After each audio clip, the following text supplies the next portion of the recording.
Communication is an aspect of human existence that has been crucial to our development as a species. Regardless of the language or cultural barriers that span across many civilizations of the world, the ability to competently communicate with one another transcends time and directly relates to the forward progression of each and every society. Over the course of this class, I have learned many valuable lessons pertaining to competent communication. The three most significant concepts I've benefited from have been empathic listening, organizing and outlining speeches, and relational maintenance. Especially considering the new communication mediums that have been introduced by technology and social media, I know these three aspects of communication have helped me take the next step in becoming a competent communicator. The first point I'd like to make is effective listening, more specifically, empathic listening. Empathic listening, according to Beale, occurs when you listen to what someone else is experiencing and seek to understand that person's thoughts and feelings. As someone with ADD, I often lose focus quite easily with different things or various situations that I'm in, and that includes conversation. And in effect, I lose the ability to show others that I'm listening with empathy. A tactic that I can employ to help combat that has been perception checking, which is when you reflect and clarify feelings by asking questions as to show the speaker that I'm listening. Along with that, according to renowned listening expert Julian Treasure, he says, quote, conscious listening creates understanding and, in effect, empathy. I also like to employ Treasure's mixer tactic, which acts as a form of meditation for me. It allows me to clear my mind, focus, and become a more competent listener throughout the day. The second aspect that I've benefited from this class has been organizing and outlining speeches. I'm someone who personally struggles a lot with organization, whether it comes to homework or just in general. And with homework, it often leads to procrastination and sometimes panic the night before the assignment is due. The outlining and organizing of the speech has actually helped me quite a bit with this class because it's helped me stay, focused and alert and on top of my homework assignments.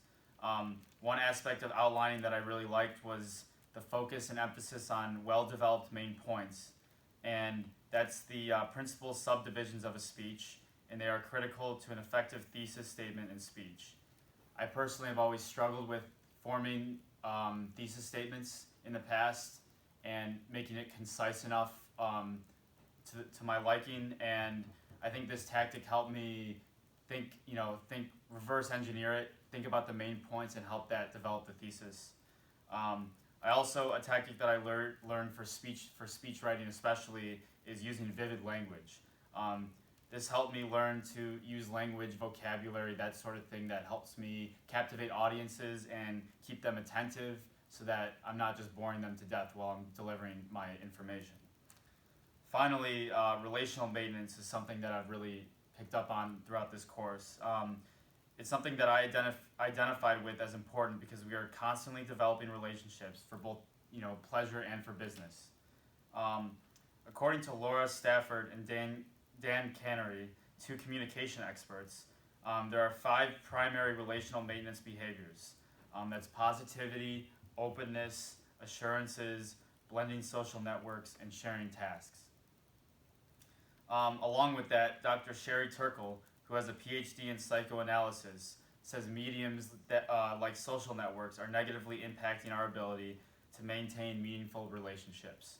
And that plays into the 5 primary relational maintenance behaviors and how social media can kind of either somewhat benefit or a lot of times see a negative side effect for those behaviors. So Dr. Turkle says that she admits that social media can be useful for small conversations to keep people updated with each other. However, she says, quote, all those little sips of online communication do not add up to one big gulp. And that's another takeaway that I really found profound for myself because it's important to keep that interface, that face-to-face contact, and then use a lot of those mediated social media communication platforms as, something that's more of an upkeep, not as like the main driver for maintaining relationships. In conclusion, the three topics I've highlighted reflect areas of my communication where I am either lacking or have a desire to become more proficient in. Moreover, learning the multitude of ideas, theories, and strategies that are associated with these concepts has been extremely beneficial for my ability to competently communicate with others. Armed with this knowledge, I now hope that I can continue to employ these tactics as I continue forward with whatever may lie ahead.